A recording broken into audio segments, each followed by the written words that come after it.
Nah ini ya, ini sebelum dikoreksi.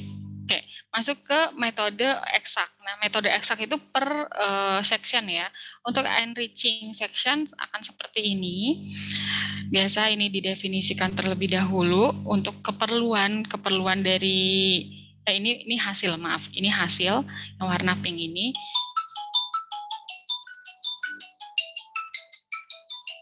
Oke, terus dihitung dari per tray-nya ya, itu kalian menghitung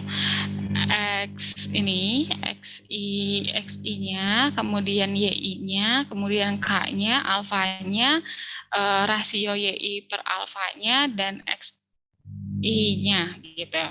Nah, kemudian kalian hitung di sini, kemudian tebak menggunakan tebakan dan lain sebagainya terus gitu ya.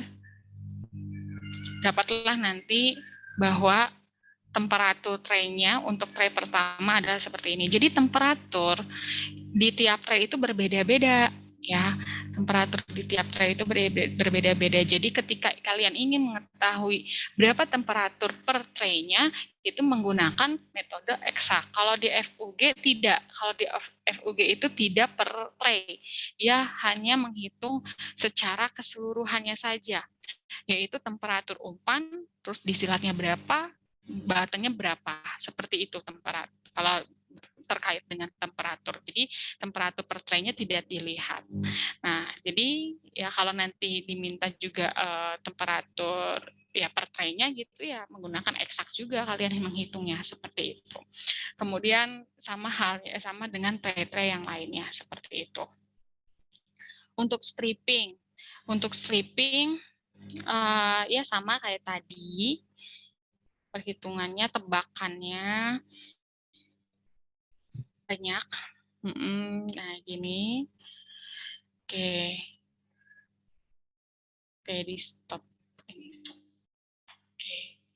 Jadi nanti per tray-nya kalian tahu gitu ya berapa nilainya.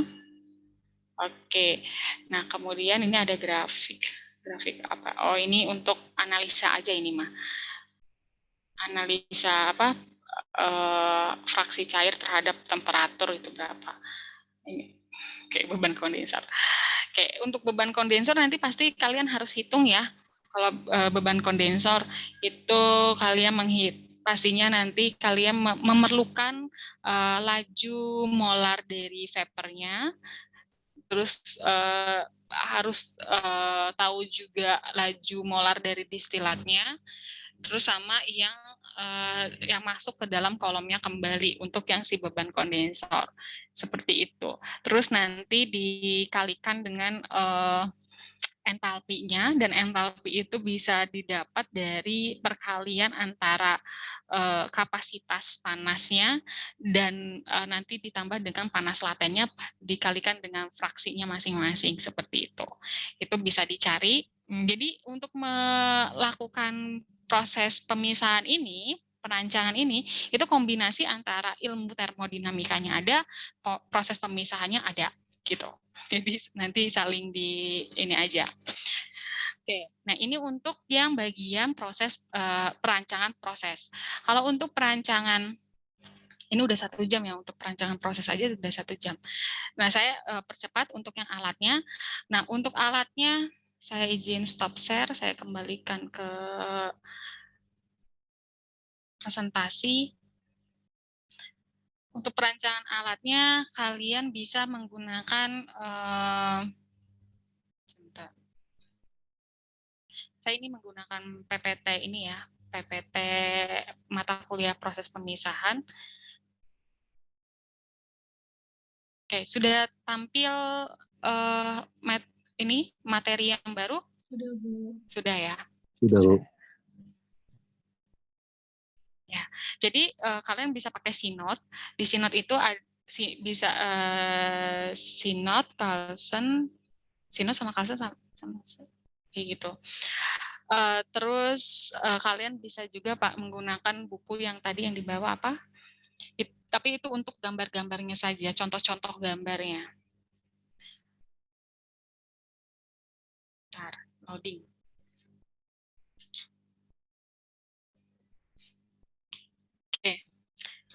Sudah kelihatan slideshow saya? Sudah ya. Oke. Oke, ini bisa pakai Synode, ya Synode Carlson gitu ya. Terus Keystar. Keystar ini adalah untuk melihat gambar-gambar penampakan dari tray-nya, dari bentuk apa namanya, lubang-lubangnya nanti gitu ya, bisa juga dilihat di situ. Tutup kolomnya mungkin gitu ya, ada di situ.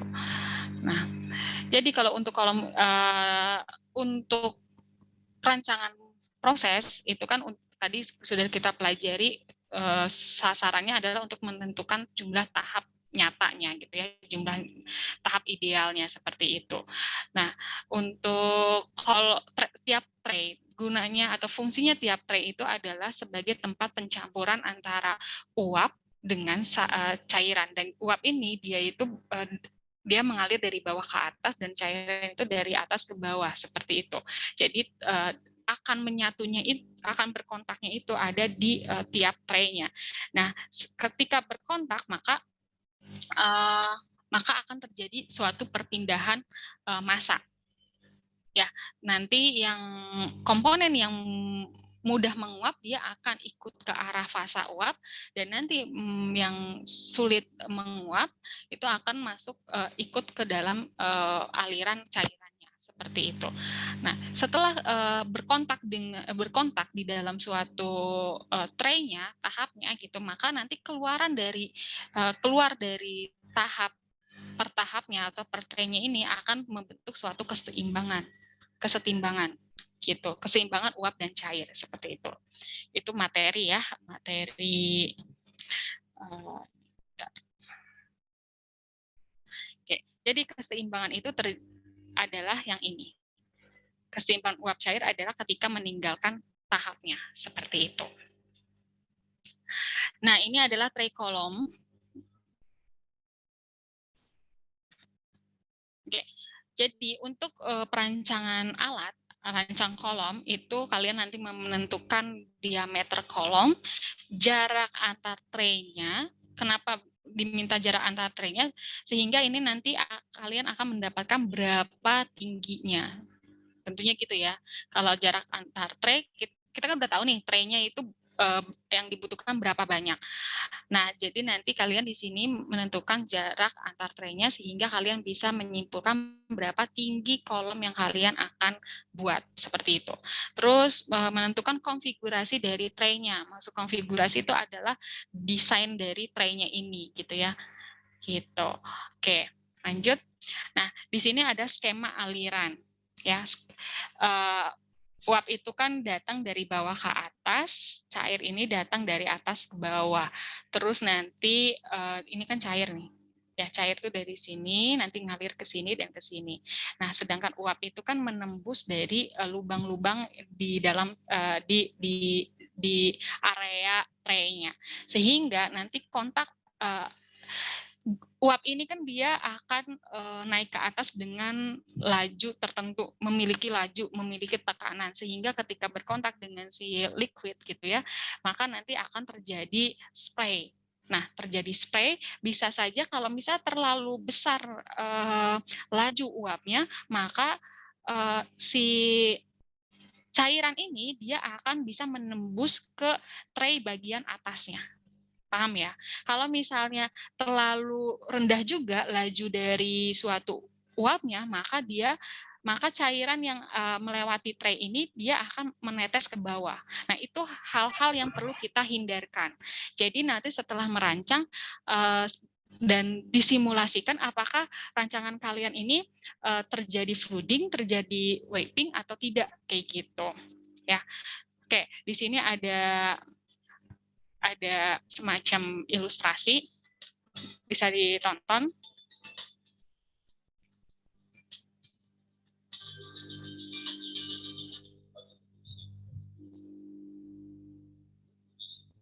Nah, ini adalah liquid, ya.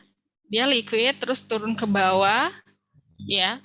Turun ke bawah melewati weir. wear itu adalah batas ini yang untuk dia mengalir antar tray-nya. Kemudian di setiap tray-nya ini ada lubang-lubang sehingga nanti si uap itu bisa melewati tray-tray ini dari lubang-lubang tersebut. Seperti itu. Nah, ini adalah spray yang timbul gitu ya, yang timbul akibat dari besar kecilnya dari laju uap yang dari bawah ke atas. Kalau semakin besar lajunya, maka nanti si cairan sini akan ciprat itu apa ya? Dia akan bisa mencapai ke atas lagi gitu. Atau kalau lebih lajunya sedikit atau lemah gitu, maka nanti cairannya akan malah turun ke lubang-lubang sehingga nanti akan memenuhi tray bagian bawah seperti itu. Oke, lanjut. Nah, untuk ini bentuk tray ya. Ini bentuk tray. Tray ini bisa bentuknya single pass flow, bisa reverse flow, bisa double pass flow.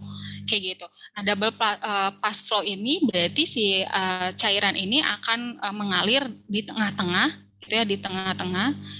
Ini kan wear-nya ya, ini tuh wear-nya, terus nanti cairannya di sini, terus sini, di sini ke sini, jadi di tengah, jadi double pass flow. Kemudian untuk jenis tray-nya ada bubble cap tray, ada sieve tray, ada valve tray. Nah, masing-masingnya adalah seperti ini. Ini untuk bubble cap tray. Nah, jadi nanti akan ada topi sehingga nanti si uapnya yang naik ke atas ini akan terbentuk bubble-bubble seperti itu. Nah, bentuknya akan seperti ini, ya, macam-macam juga ya. Nah, oke, kita tonton.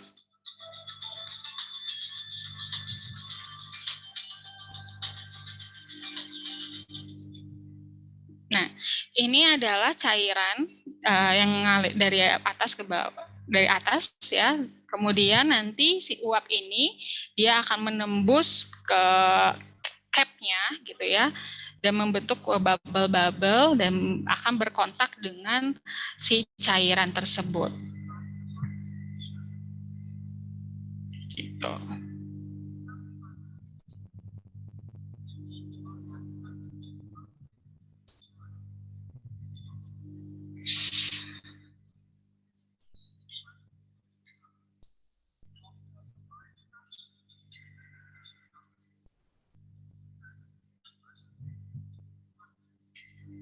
Oke. Nah, kemudian untuk sieve tray ini hanya lubang-lubang ya, lubang-lubang seperti biasa yang banyak seperti ini. Kemudian ya ini nanti takut kalau misalnya si aliran dari liquid sama aliran dari uapnya ini terlalu rendah gitu, maka nanti ada liquid yang turun ke bawah. Nah, ini tetesan-tetesan ini disebut whipping seperti itu. Nah, ini adalah videonya.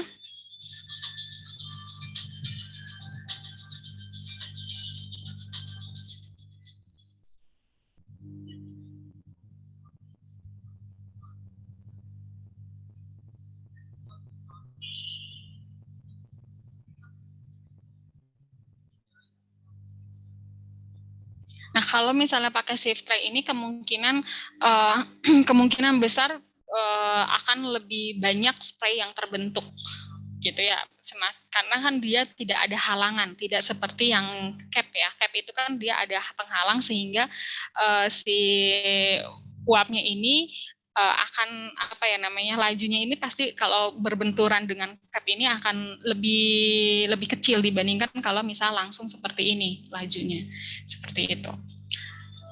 Nah, terus ini valve.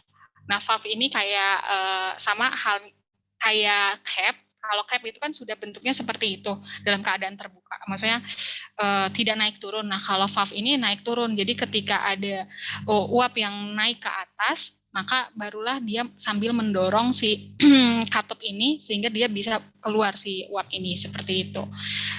Gitu. Oke.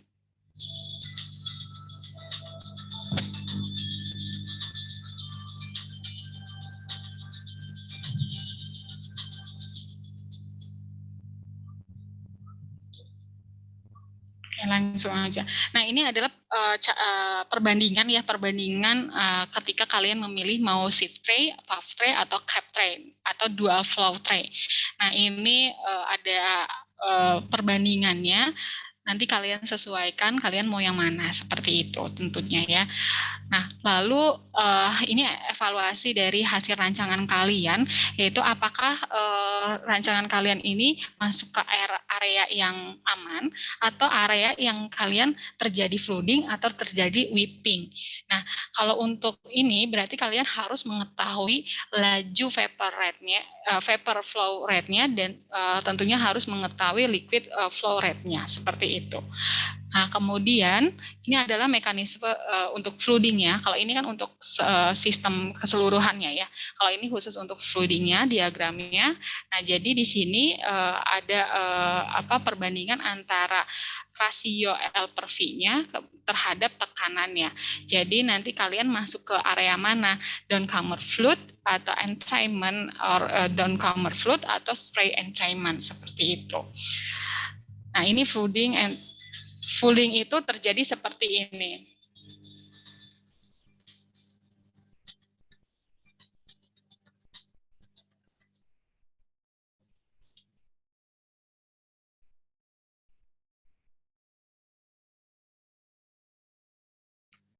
Nah, flooding ini dia terlalu keras terlalu tinggi si vapor flow rate-nya, sehingga dia akan naik ke atas dan memenuhi tray yang bagian atas. Jadi cairannya seperti itu.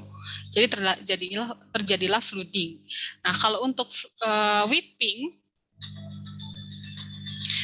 justru ketika si flow dari uapnya itu rendah. Jadi dia akan menetes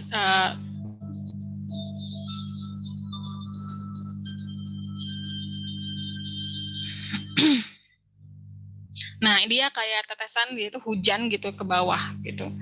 Seperti itu.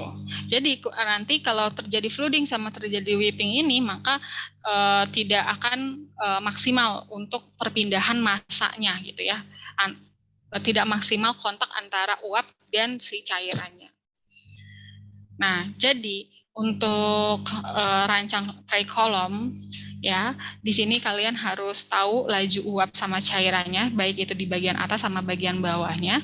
Kemudian kalian rancang tray-nya berdasarkan laju uap dan cairannya, dan bagian atasnya dan tentunya merancang kolom pun kalian bedakan antara atas sama bawah gitu ya.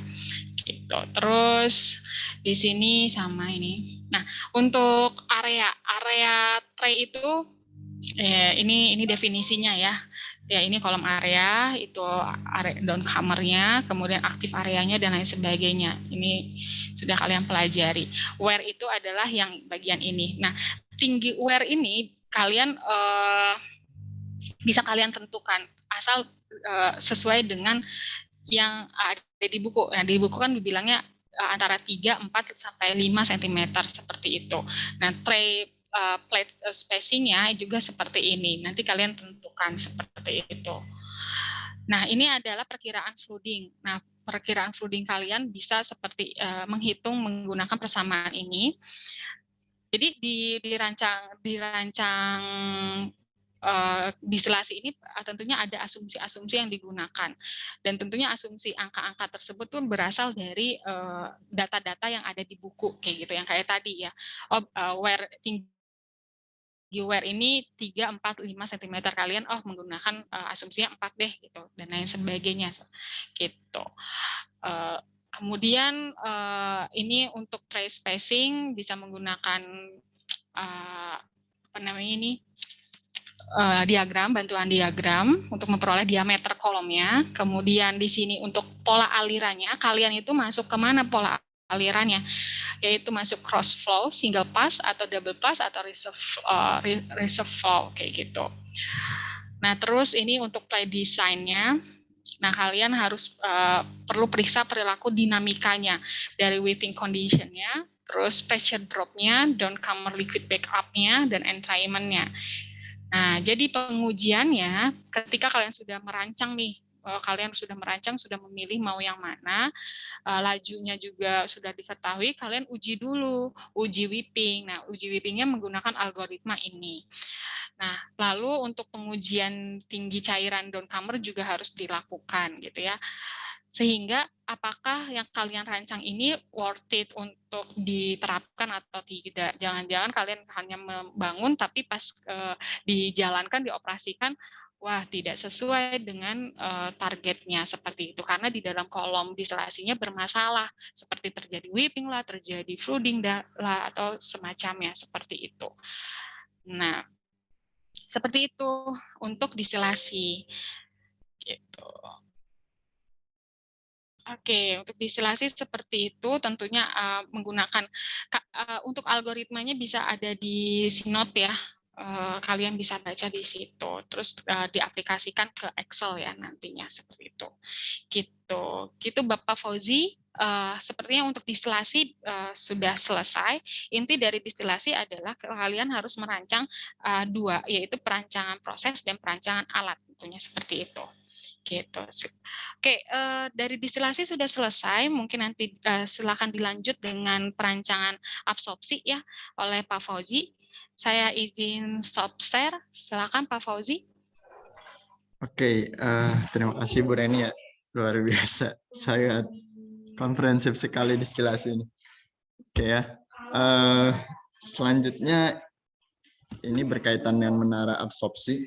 Jadi kalau rancang pabrik teman-teman ada absorpsi atau apa namanya scrubber gitu, sebetulnya sama saja secara prinsip scrubber dan absorber itu, hanya bedanya kalau absorber gasnya itu, ini terminologi aja, maksudnya gasnya itu dipakai apa digunakan kembali untuk proses. Nah, sedangkan scrubbing itu intinya untuk pembersihan saja dan gasnya dibuang. Jadi hanya untuk cleaning saja kalau scrubber. Jadi itu hanya terminologi, tapi secara proses itu sama. Oke ya, lanjut back kolom. Oke, karena waktunya terbatas, saya akan percepat. Karena ini sebetulnya hanya mereview ya dari materi yang kalian peroleh di proses pemisahan. Oke, sebentar ya, Alek. Oke. Ya, ini diingatkan kembali bahwa dalam menghitung dalam merancang kolom absorber yang harus kalian perhatikan nanti adalah kandungan solut di gas maupun di gas dan di cairannya. Biasanya di kasus, dan ini fokusnya ke ini ya, ke absorpsi fisik, dan di absorpsi fisik biasanya cairan pengabsorbnya itu solutnya hampir mendekati nol, jadi kecil sekali. Berbeda halnya dengan absorpsi kimia yang menggunakan contohnya kaustik atau amin. Nah, itu biasanya solut di dalam larutan pengabsorbnya itu lumayan tinggi gitu. Karena di sana terjadi reaksi kimia dan cara mendesorpsinya itu sangat sulit dibandingkan dengan absorpsi fisik. Tapi untuk kali ini saya akan ajarkan dulu yang absorpsi fisik seperti yang diajarkan di proses pemisahan. Ya, ini review saja bahwa pendekatannya adalah menggunakan basis bebas solut baik untuk gas maupun cairannya.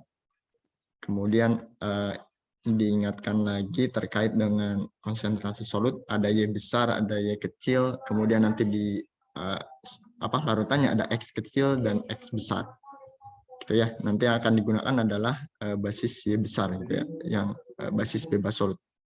Karena gas inert itu atau ya gas inertnya kan tidak akan berpindah ya dari gas ke cairan, sehingga itu akan menjadi basis perhitungan kita karena tidak terjadi perubahan konsentrasi di sepanjang kolom. Oke, ini konversi konsentrasi yang nanti akan digunakan untuk ini ya, pembuatan kurva kesetimbangan dan tentunya untuk mendapatkan slope dari kurva tersebut. Oke, sebentar ya.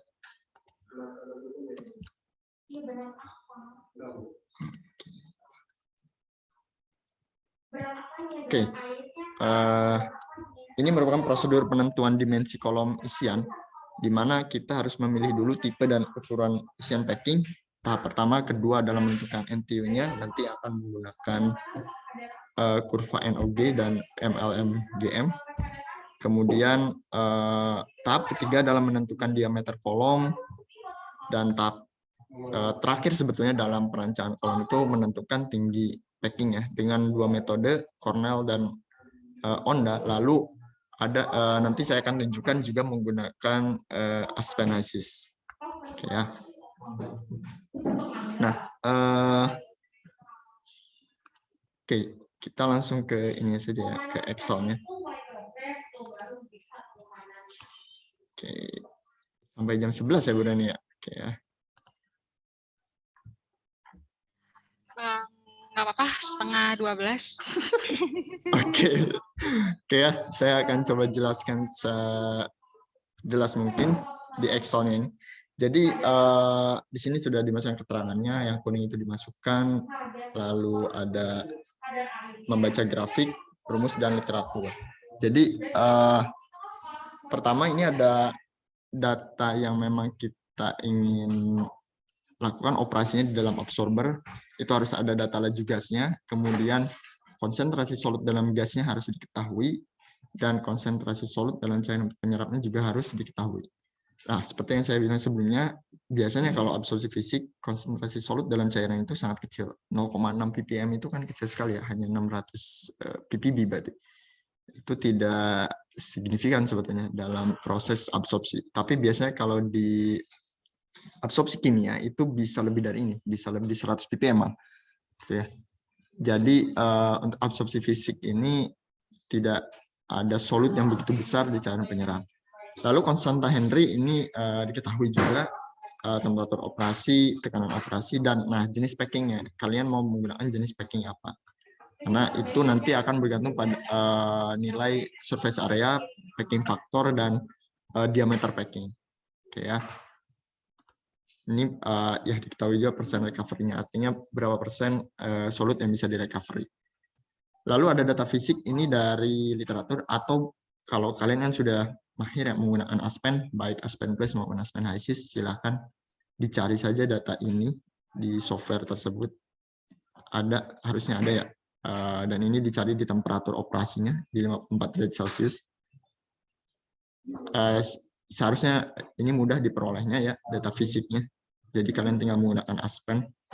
Kemudian kalau tidak mau pakai Aspen ya silakan cari dari paper dan sebagainya.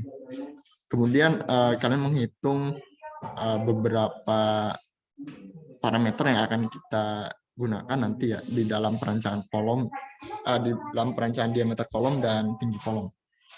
Pertama ada laju molar. Oh ya, semuanya dalam satuan mol ya untuk perhitungan ini. Laju arimolnya dihitung dalam satuan mol dulu, jadi kita konversi, kemudian juga solut dalam gasnya juga seperti itu. Nah, Y1, Y besar 1, Y besar 2, dan Y2 ini bisa kalian peroleh dari persamaan yang sebelumnya saya jelaskan tadi di PowerPoint ya. Oke. Jadi untuk Y1 itu merupakan perbandingan antara solut dalam gas dengan totalnya. Lalu Y besar 1 adalah dengan inertnya. Y besar 2 adalah seberapa besar solut yang diambil oleh yang tersisa dalam gas.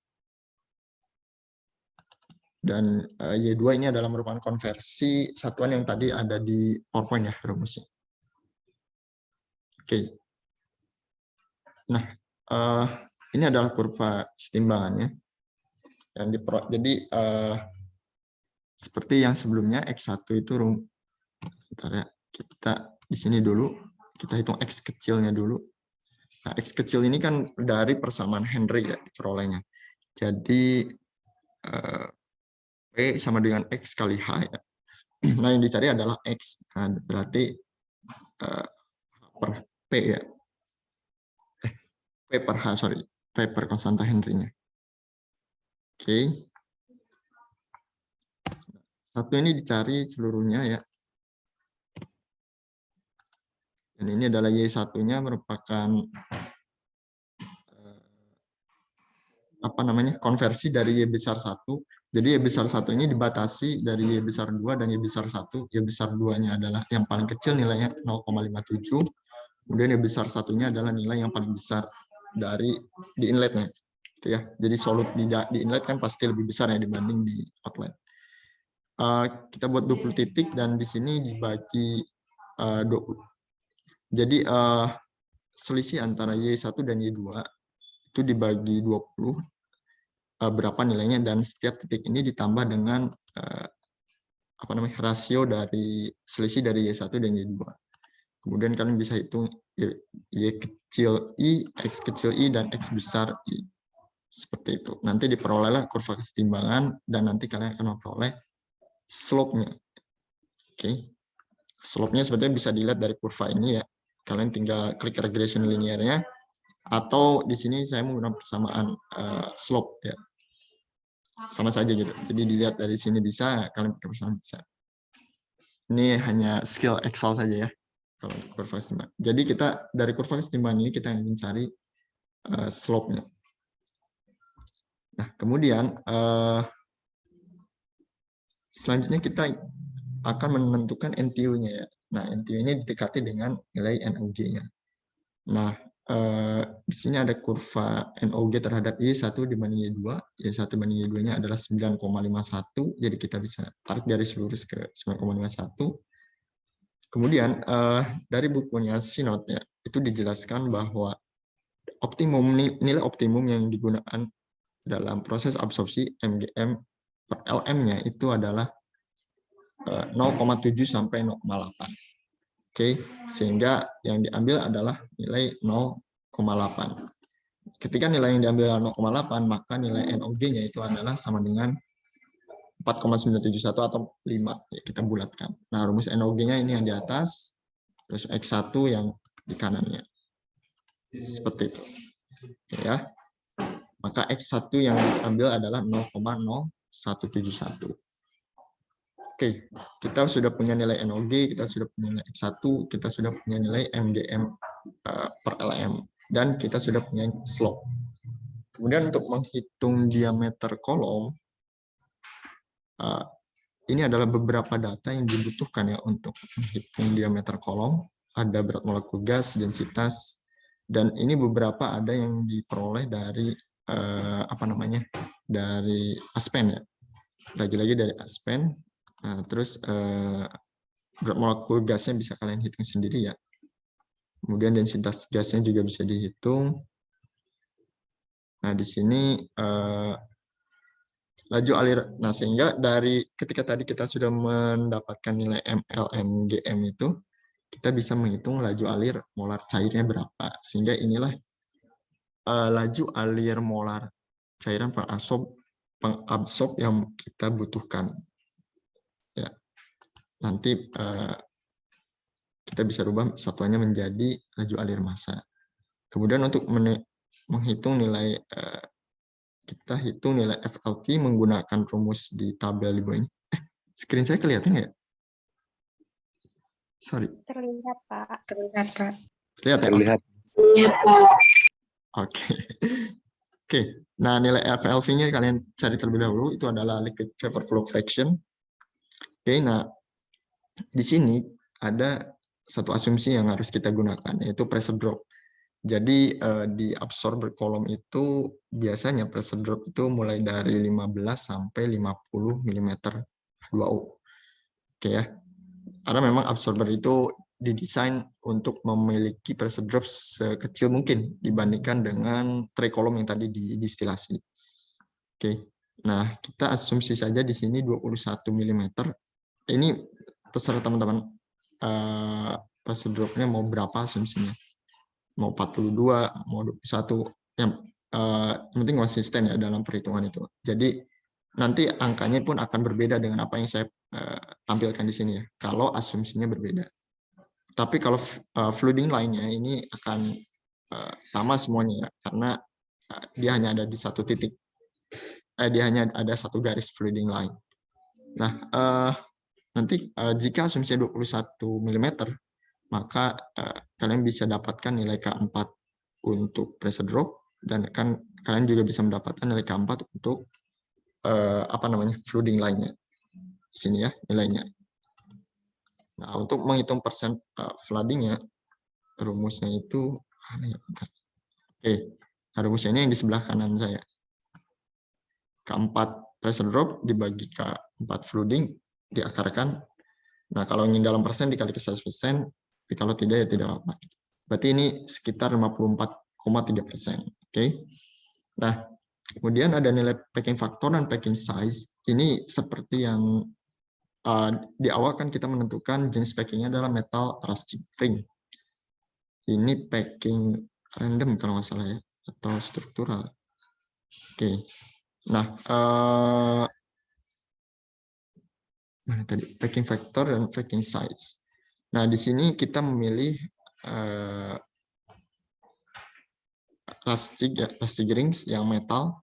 Kemudian di sini ada nilai surface area, packing factor, karena yang kita pilih ada 38 mm ya untuk packing. Maka di sini kalian bisa masukkan nilai packing factor 270, diameter partikel, diameter packingnya 38 mm. Nah, di sini kalian bisa hitung nilai laju alir massa gas superficialnya. Rumusnya ini di kanan kalian, dan kalian bisa hitung luas penampang kolom. Ya, luas penampang kolomnya. Kemudian kalian bisa hitung terakhir adalah diameter kolom. Nah, ini rumus diameter kolom. Oke. Nah, jadi gini, dalam pembuatan kolom absorpsi ya, itu ketika diameternya masih kurang dari sama dengan 1,2 meter, itu kalian bisa gunakan pipa komersial. Oke, saya tunjukkan ya. Ini kan diameternya 1,2 ya, 1,2 meter. Jadi ini pas di oke, saya tunjukkan. Nah, ini adalah pipa komersial dari Tioga ya. Jadi diameter pipa terbesarnya itu adalah pipa nominal yang 48 inch. Schedule-nya standar. Nah, ini adalah diameter tertinggi ya, itu sekitar 1,2 meter. Artinya kalian masih bisa menggunakan pipa komersial untuk membuat kolom absorpsi. Tapi kalau lebih dari ini, berarti kita tidak punya panduan untuk merancang kolom absorpsi. Tetap bisa dibuat, hanya pertama dari segi cost itu akan jauh lebih besar, karena harus, berarti kan bikinnya tidak, karena kan kalau pipa yang sudah ada di pasaran itu bisa bentuknya seamless, jadi minim pengelasan. Tapi kalau custom itu ada biaya tersendiri lah ya. Ini berkaitan dengan ekonomi sebetulnya. Gitu. Dan kalaupun tidak seamless itu bisa ya, tapi nanti akan berpengaruh ke join faktornya, karena nanti tidak akan sama dengan satu. Karena ada pengelasan. Oke, kita punya yang 48 inch, berarti ini 1,2 meter. Nah, sehingga sebetulnya kita sudah punya nilai wall thickness-nya atau ketebalan kolomnya. Jadi ketebalan kolomnya sudah kita ketahui lebih dulu, karena ini pipa komersial. Itu sebesar 9,53 mm ya. Dan ini sudah ditambahkan dengan, seingat saya biasanya sudah ditambahkan dengan corrosion allowance sekitar 2-3 mm. Oke, kita balik lagi ke Excel. Maka untuk diameter kolom baru itu adalah 1,2 meter. A-nya kita hitung ulang, kemudian kita punya persen flooding yang baru. Nah, karena ini angkanya mendekat, jadi tidak terasa perbedaannya. Tapi kalau misalnya diameter kolomnya katakanlah 0,75 katakanlah. Nah, maka kita harus pilih di sini yang dekat-dekat 0,75, berarti kan harus yang lebih besar dari 0,75. Kita pilih yang pipa 32 inch yang 797 mm atau 0,7 meter. Nah, berarti di sini diameter barunya 0,7. Padahal diameter kolom hasil hitungan itu adalah 0,75. Itu. Nah, jadi kolom ini sebetulnya tidak, kalau yang sekarang ini tidak terasa perbedaannya gitu. Tapi kalau nilai diameter kolomnya ini berbeda, nah baru diameter kolom hasil hitungannya berbeda, tidak ada dalam range, tidak ada angka yang pas dengan pipa komersial, kalian boleh dekati dengan angka yang terbesar. Ya. Itu untuk diameter kolom. Nah, untuk ketinggian, itu ada 2 metode, yaitu metode Cornell dan Onda. Ya. Biasanya memang kalau menggunakan metode Cornell ini, tinggiannya jauh lebih besar ya dibandingkan metode Onda. Itu bisa 6 kali lipat perbedaannya, ketinggiannya gitu. Paling besar seperti itu ya. Nah, di sini ada beberapa parameter yang harus kalian cari lagi, yaitu association parameter 2,6 untuk air, ini standar. Kemudian kalian juga harus menggunakan 2 buku yang berbeda lainnya, yaitu buku Genkoplis untuk mendapatkan nilai volume molar solut dan struktural volume increment SO2-nya. Karena kita ingin menyerap SO2 di sini. Tapi kalau gasnya beda, ya itu akan berbeda juga nilai. Jadi contohnya itu yang SO2 volume increment-nya nilainya 41,1 ya.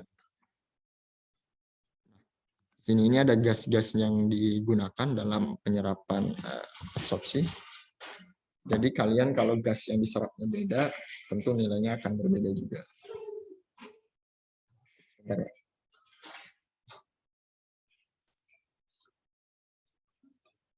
Oke.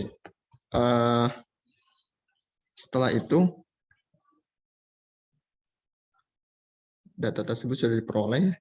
Nah, difusivitasnya bisa dihitung menggunakan persamaan ini. Ini sebenarnya sudah ini juga ya, di proses pemisahan persamaannya. Menghitung difusivitas gas, kemudian LW aksen yang bisa kalian cari juga. Oke. LW aksen itu berarti LW dibagi laju massa cair dibagi dengan areanya, luas penampangnya ya. Itu LW aksen itu superficial sebenarnya, laju massa superficial cair. Lalu dibutuhkan juga data gas Smith number, baik gas atau liquidnya. Persamaannya juga sudah ada di slide yang mana Smith number. Oke, ini ya Smith number. Itu juga sudah disediakan sebenarnya di PowerPoint di proses pemisahan. Kemudian Hg faktor. Nah, ini figure 1144. Oke, nah itu untuk menunjukkan Hg faktor ya. Oke, karena di sini ya kita lihat percentage flooding kita itu ada 54% dan diameter packing ada 38 mm. Kita bisa tarik garis sampai mengenai garis 38 mm, maka diperoleh nilai Hg faktornya yaitu sebetulnya 80. Kemudian HL faktornya sama ya di sini, tapi sumbu X-nya adalah LW aksen. Kita tarik ke garis 38 mm, nanti diperoleh HL faktornya. Oke ya. Nah, lalu untuk faktor koreksi ini sama dengan 1 karena liquidnya diasumsikan air gitu ya. Jadi si pengabsorbnya air. Nah, kalau pengabsorbnya lain, misalnya, tapi kalau dalam proses absorpsi gas seperti SO2 NH3 itu biasanya memang menggunakan air. Tapi kalau gasnya apa ya, misalnya H2S, CO2, nah itu tidak bisa menggunakan air karena kelarutannya rendah kalau kita mengandalkan fisik. Makanya kalau mengabsorpsi H2S dan CO2 itu menggunakan larutan metanol temperatur rendah. Temperaturnya bisa sampai minus 50 metanol. Itu yang digunakan oleh Rectisol, lisensornya, lisensor Rectisol. Nah, tapi juga bisa juga menggunakan absorpsi kimia kalau CO2 H2S itu menggunakan amin. Kalau itu lisensornya jauh lebih banyak ya, karena lebih aman. Oke, kemudian faktor yang ketiga adalah flooding correction atau K3. Nah, kita simpan lagi nilainya, floodingnya berapa, kita peroleh nilai K3-nya. Oke, kemudian Pak untuk Andri.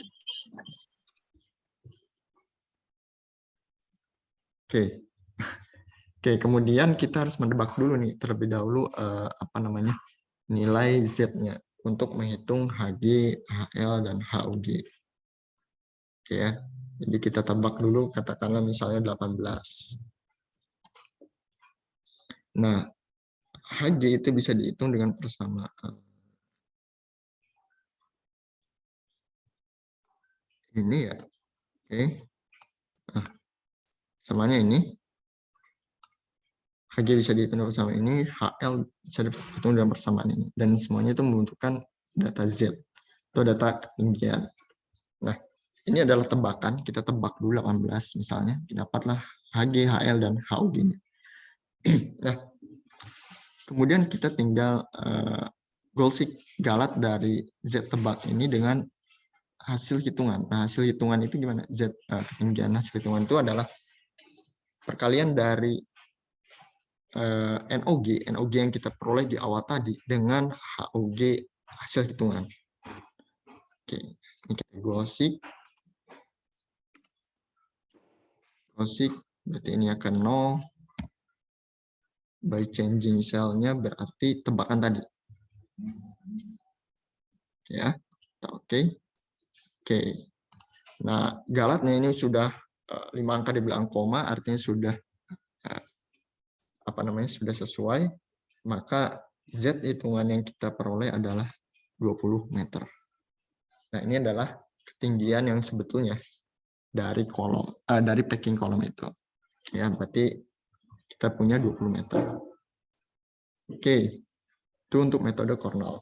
Nah, untuk metode Onda beda lagi parameter yang harus kita peroleh. Di sini ada konstanta gas ideal, kemudian ada tengok cair, diasumsikan sama dengan air, ada gravitasi, diameter packing. Nah, ini packing surface area 141 tadi. Kemudian critical surface tension itu dari critical surface tension itu, nah di sini ya, untuk metal. Untuk metal itu 75 mN per meter. Oke, ya. Nah, kemudian kita bisa hitung parameter-parameter. Dan ini di sini ya. Jadi ini rumus untuk metode Onda. Jadi kita hitung AW-nya, alfa W-nya. Oke. Kemudian kita hitung KL, rumusnya ini. Kita hitung KG. Ya, nah baru kita hitung HG, HL, HG. Kemudian nanti diperoleh Z-nya berapa dan kita pembulatan ke atas sehingga diperoleh. Kalau dengan metode Onda ini sebetulnya lebih simpel tapi nilainya memang lebih kecil, yaitu sekitar 4 meter. Nah, ini kan 5 kali lipat lebih rendah ya dibandingkan metode Cornell. Oke. Nah, memang dalam desain absorber maka sebetulnya menurut Sinod itu dipilih tinggi yang paling besar ya, yaitu metode Cornell berarti 20 meter. Nah, sekarang bagaimana dengan di Aspen? Ini IC saya udah kelihatan? Sudah, Pak. Oke ya, di IC sini kita set komposisi gasnya itu 12%, kurang lebih. Mass fraction-nya ya 12 ya, sekitar 12%. O2-nya sisanya udara, kemudian zat pengabsorbnya kita asumsikan semuanya H2O. Karena kecil sekali ya, tadi kan cuma 0,6 ppm. Jadi itu sudah sangat kecil sekali, jadi bisa kita abaikan. Bahkan kecuali 1 ppm, kalau 1 ppm masih bisa kita tulis di sini 1. Oke. Lalu sesuai hasil perhitungan tadi, bahwa laju alir gasnya itu adalah 1051 kilomol ya per jam, atau setara dengan 18.900 kg per jam. Maksudnya mengikuti hasil perhitungan ini saat menentukan diameter kolom. Nah, di sini ini kan kilogram per second. Nah, ini rubah ke kilogram per jam, maka ini laju alir massa pengabsorbnya. Oke. Ini laju alir molar. Jadi terserah mau kalian mau masukin molar atau massa, itu sama saja. Nah, kalau gasnya dari mana lajunya ya dari soalnya gitu ya. Dari permasalahannya. Oke. Itu sudah set, temperatur di set, tekanannya juga disamakan. Kemudian tahapnya di sini itu set 5 karena NOG-nya tadi kan 5. 4, berapa tadi? 4,9. Nah, itu kan kita bulatkan menjadi 5. Jadi number of stage-nya kita kasih 5. Kemudian kita run. Kita run nanti sudah hijau. Nah, nanti untuk apa namanya tuh? Sizing di packing-nya, kita klik internal, nanti klik add new ya. Nah, nanti kita sesuaikan. Oh, sorry, ini kenapa sizing? Oke. Nah, kita pilih internal type-nya packing. Kemudian tray packing-nya kita tadi plastik ya. Vendornya kita asumsikan generik saja dulu. Oh, packing material metal, lalu dimensinya 38 mm. Oke. Nah, kita klik view, di sini ada packing specification. Nah, sebetulnya teman-teman bisa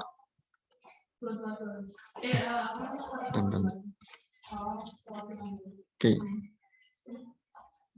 Nah, ini sudah ya tadi. Nah, di sisi section diameter kita harus samakan packing factornya dengan data vendor. Nah, packing factor itu dipengaruhi oleh diameternya. Ya kan, karena di persamaan yang tadi pun packing factor itu mempengaruhi nilai diameter. Oke. Nah, packing factornya adalah 270 ya. Nah, 270. Oke. 270. Berarti untuk mendapatkan packing factor 270 diameternya adalah 0,8687. Gitu ya. Jadi nanti kalau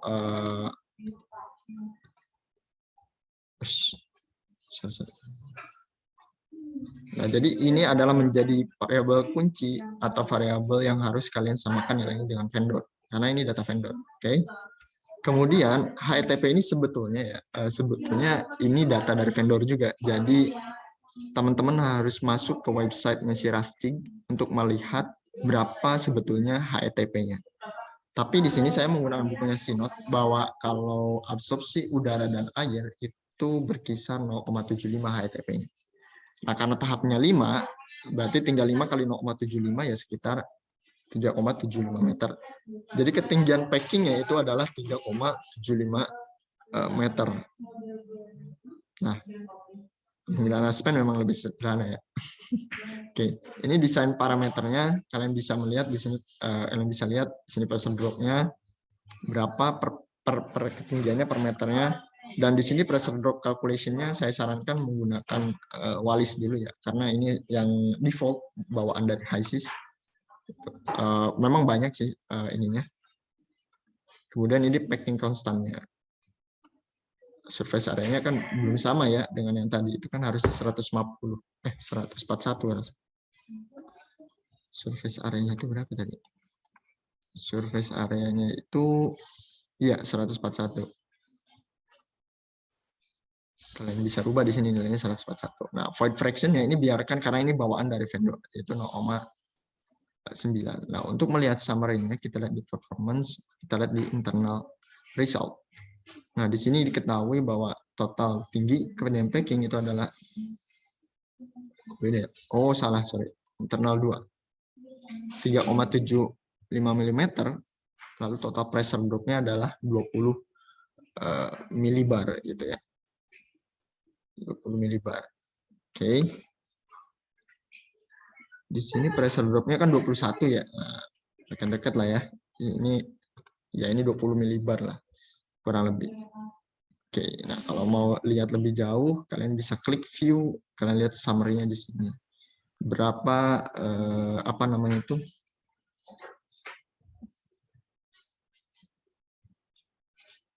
Section pressure drop, nanti pressure drop per ketinggiannya berapa, hole up-nya berapa, liquid superficial velocity-nya berapa, dan lain sebagainya.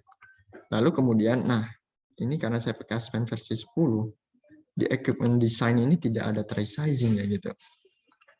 Di versi 8 rasanya ada sih. Saya nggak tahu di versi 11 ada nggak ya. Harusnya di sini ada tray sizing. Ini saya buka yang dari Aspen 8. Nah, di tray sizing ini, jadi klik equipment design, lalu kalian nanti masukkan tray sizing. Nah, tadi kan kita yang 2 ya. Oke. Nah, kalian klik back kolom. Oke, bentar. Ini desain, kalian nanti select terlebih dahulu kolom berapa yang kalian itu, kalian desain. Maksimal flooding-nya kalian isi dari speknya. Oh, HTTP-nya belum dirubah. Oke. HTTP-nya kita berubah. Packingnya bukan Rascik giring 1,5 inch ya. Rascik giring metal. Oke, tidak ada yang generik ya. Oke, kita asumsi saja glitch. Oke, nah di sini kita bisa dapatkan setelah memasukkan spek sheet-nya, comment vektornya kita asumsi 0,1. Nah, kita bisa lihat di result-nya. Di result-nya ini kita bisa lihat di sini ada section diameternya. Kemudian nah di sini ada maksimum flooding. Oke. Nah, di sini ada flooding gas velocity-nya. Jadi 57%, padahal yang hasil hitungan kita adalah mana tadi ya? Persen flooding itu sebesar 54%. Masih ada deviasi ya. Dan di sini pun deviasi paling besar adalah ketinggiannya. Dimana kalau tadi menggunakan metode ini dekat dengan metode Onda sih. Tapi dalam statement yang dikeluarkan oleh Sinod itu dipilih ketinggian yang nilainya besar, itu berarti kita harus menggunakan yang Cornell untuk mencegah ya ketidakakuratan perancangan nanti. Karena memang absorpsi ini sebetulnya merancangnya jauh lebih sulit dibandingkan kolom distilasi gitu. Karena kalau kolom distilasi, kalau kita berbicara tahap, ya betul tahap nyata yang ada di lapangan. Tapi kan kalau absorpsi, tahapnya itu dikonversi lagi menjadi ketinggian packing. Seperti itu. Kurang lebih itu. Jadi kalau ada yang rancang pabriknya ada absorpsi, seperti inilah cara perancangan kolom absorpsinya. Nah, untuk tebalnya, untuk tebal kolom, karena ini masih ada pipa komersial, maka tebal kolomnya kita ikuti tabel pipa komersial, yaitu 9,53 mm. Ya. Tapi kalau tidak, kalian harus hitung dulu tebal required-nya. Ini sesuai dengan ASME B berapa ya, saya lupa. Tebal kolomnya, karena ini melibatkan tekanan, kemudian nanti ditambah corrosion allowance. Corrosion allowance itu sekitar 2-3 mm. Waduh. Atau 3 mm lah.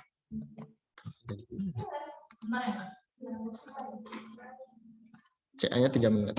Jadi tinggal tambahkan hasil hitungan T ini tambah 3 mm, itulah tebal kolom. Ketika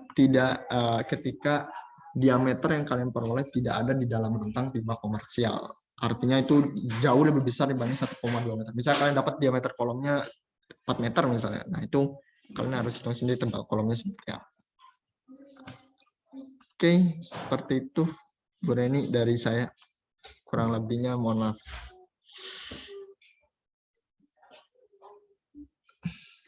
Halo, Bu Reni. Masih on, Bu Reni?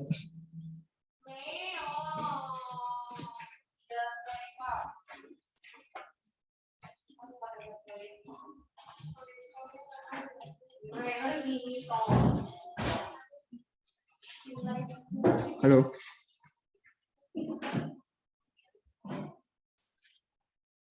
Oke, Bu Reni, sepertinya ada ini lain ya. Silakan bagi teman-teman yang ingin bertanya. Ini pesertanya jadi berkurang ya, tadi 50-an. Silakan Sherina. Izin bertanya Pak, untuk yang absorber, itu perhitungannya kalau misalkan menggunakan satu metode doang, tidak melakukan perbandingan gitu, apakah bisa Pak? Apakah boleh maksudnya Pak? Ya, misalkan cuma pakai metode Cornell doang, tapi yang metode kodanya enggak. Ya, kalau dari saya sih sebetulnya tidak masalah ya, mau salah satunya saja. Tapi Kalau saya melihat memang dari kedua metode ini, metode Onda dan dari Aspen ini mendekati sih sebetulnya. Yang Cornell ini terlalu worse sih, terlalu apa ya? Dari hasil perhitungan seperti itu sih. Kalau kalian pun waktu proses pemisahan juga seperti itu kan mengalami. Cornell itu jauh lebih tinggi biasanya ketinggiannya. Jadi kalau dari saya sih salah satunya itu diperbolehkan sih. Karena itu ini ya apa namanya alternatif sebetulnya. Gitu. Baik, Pak. Terima kasih. Kalau dari saya.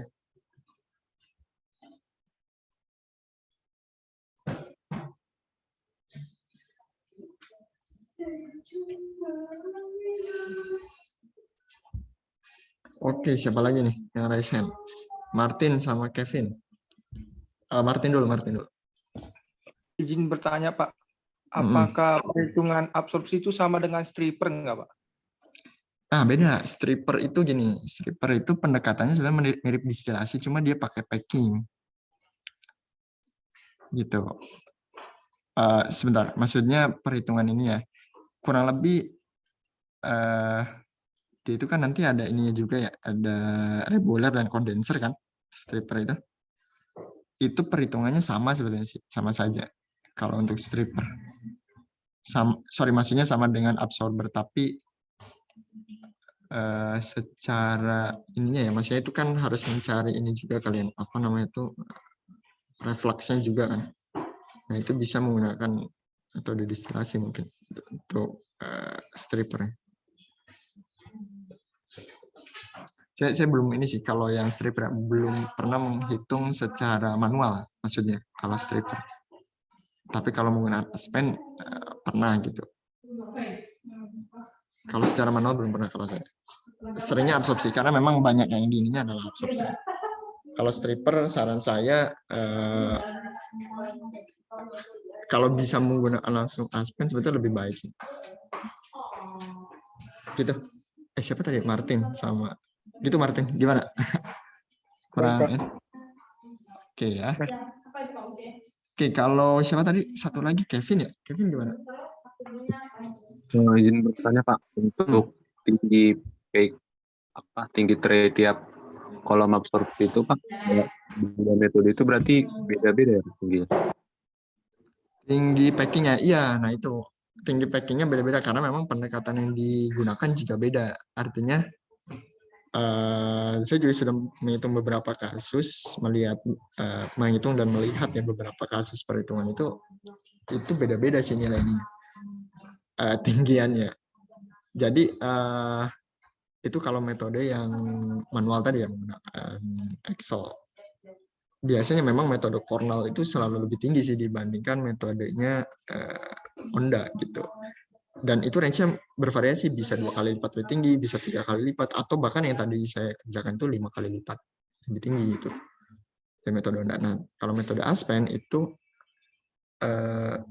HETP-nya itu harus dari vendor.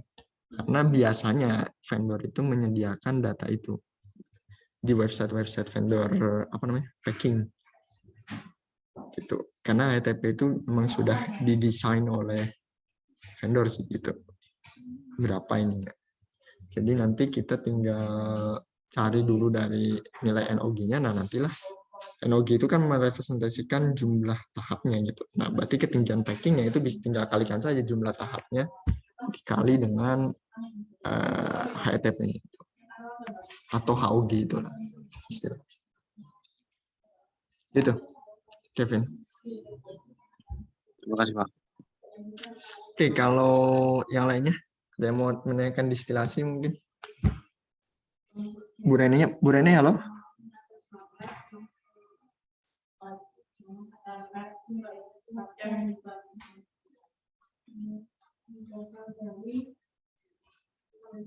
Iya, gimana yang lainnya? Ada yang mau ditanyakan lagi?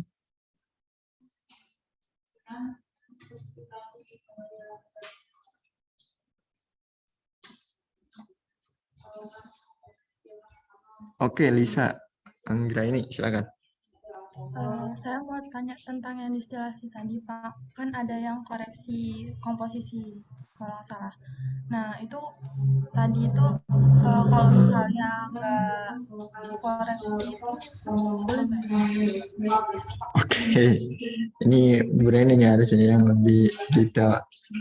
Sebentar ya, saya coba ini dulu Bu Reni.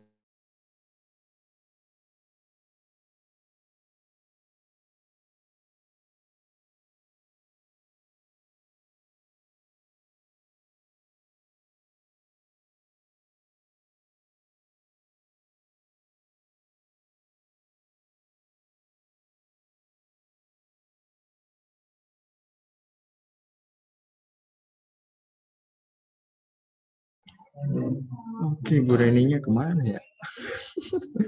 Oke, kalau ya jawaban singkat dari saya sih, kalau namanya faktor koreksi itu tetap harus ada ya. Jadi memang dalam desain itu selalu dibutuhkan faktor koreksi untuk meminimalisir deviasi yang begitu besar sebetulnya dari hasil perhitungan. Gitu. Kalau jawaban saya, cuma detailnya memang lebih ini Bu Reni sih sebetulnya untuk distilasi ya. Bu Reninya katanya lagi ada ini telepon urgent katanya, jadi belum bisa ini. Silakan yang lainnya. Gimana Lisa? Sudah ini kah? Oh, iya udah Kak. Tadi juga mau sekalian nanya sih Pak, yang key value tadi kan ada M kali TI plus C kalau nggak salah. Nah, M-nya itu sama C-nya itu apa ya Pak? Nah itu ya, ini Bu Reni ini harus.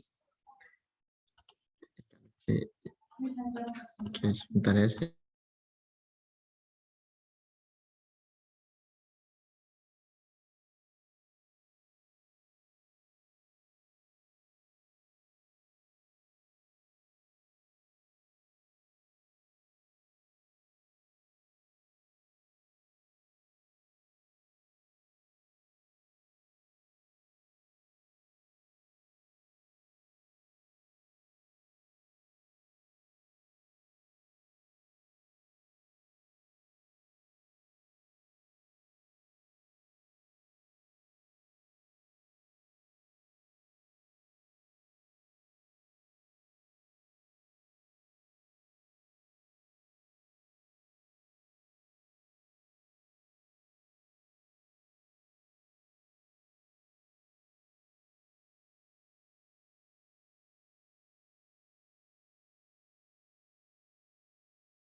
Oke, sebetulnya Bu Reninya belum bisa ini ya. Jadi ke yang distilasi nanti silakan ini saja ke Bu Reni ya untuk ininya, detailnya. Sementara yang absorpsi dulu deh. Absorpsi dulu gimana? Ada lagi nggak? Sebenarnya rancang pabriknya nggak banyak. Oke, Kevin lagi gimana Kevin? Kembali Pak, untuk absorpsi itu ada pengecekan ulang seperti instalasi ya Pak, atau untuk pengujian gitunya ya? iya Pak? Di absorpsi itu tidak ada sih untuk pengujian seperti itu ya. Jadi dari hasil perhitungan yang kalian lakukan, misalnya menggunakan metode Cornell, Onda, atau menggunakan Aspen, itu sebenarnya tidak perlu. Tapi kalau di Aspen itu cara ceknya adalah dari hydraulic plotnya. Kalian pernah belajar kan hydraulic plotnya? Halo?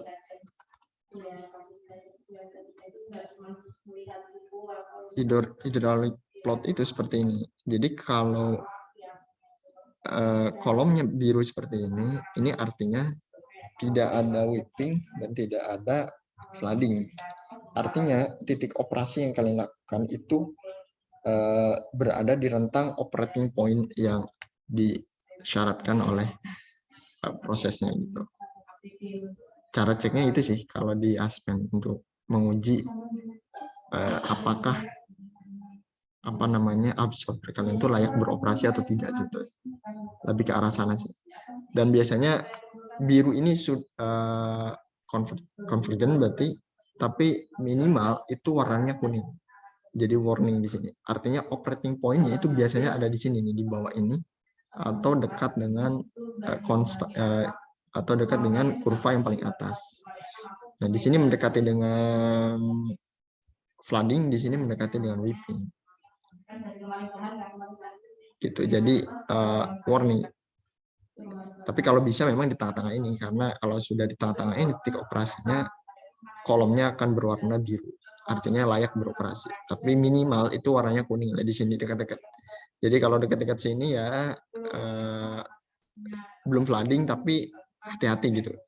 Maksudnya sekali ada fluktuasi itu jebol pasti absorbernya gitu, flooding.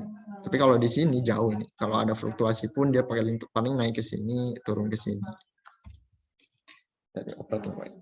Gitu Kevin kalau di Aspen. Kalau di manual saya dari buku Sinota pun tidak ada pengujian apapun sih. Tapi kalau di Aspen bisa dilihat dari hydraulic plotnya.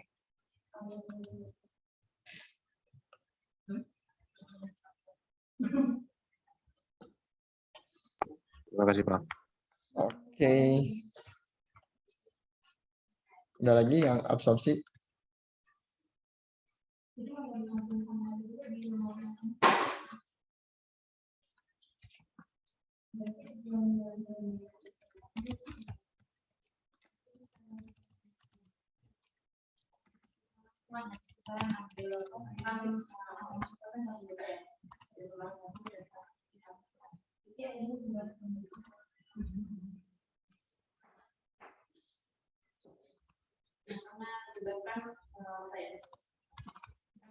Ya, absorpsi adalah sebenarnya cukup ya absorpsi ya.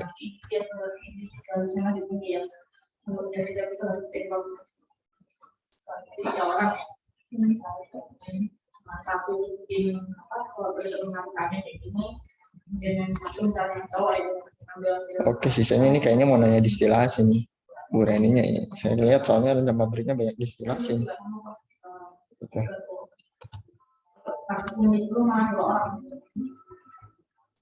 Oke, sebentar ya, saya coba tanya Bu Reni, baiknya gimana?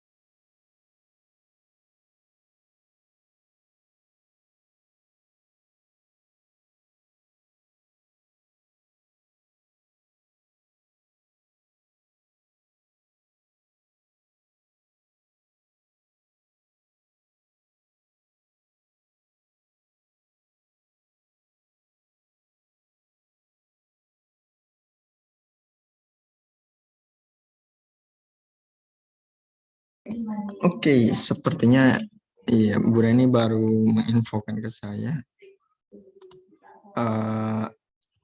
Nanti kalau distilasi ya silakan kalian menghubungi Bu Reni ya, karena Bu Reni ada telepon urgent gitu, jadi belum bisa bergabung lagi. Oke, kalau yang ingin distilasi nanti silakan chat ke ibunya ya, hubungi Bu Reninya. Ada lagi nggak kalau untuk absorpsi? Cukup semuanya? Halo? Oke. Ya, saran saya gini, memang kalau untuk sizing kolom ini, kalian juga lakukan di simulasi ya, untuk mengecek perhitungan manual kalian. Jadi, itu satu sisi mempercepat juga untuk sizingnya, gitu ya. Nah, saya tahu juga berat sekali, sizing kalian banyak pasti. Jadi kalau kalian kan sudah dapat juga mata kuliah proses simulasi ya, jadi manfaatkan lah ya software-software yang ada gitu. Oke, kalau gitu terima kasih atas perhatiannya semuanya angkatan 2018. Semoga lancar TA-nya dan bisa selesai tepat waktu ya untuk rancang alatnya. Dan kalau ada yang ditanyakan silakan tanyakan ke koordinator TA tentang apapun. Oke. Jika tidak ada pertanyaan lagi, saya akhiri pertemuan kali ini. Assalamualaikum warahmatullahi wabarakatuh. Waalaikumsalam.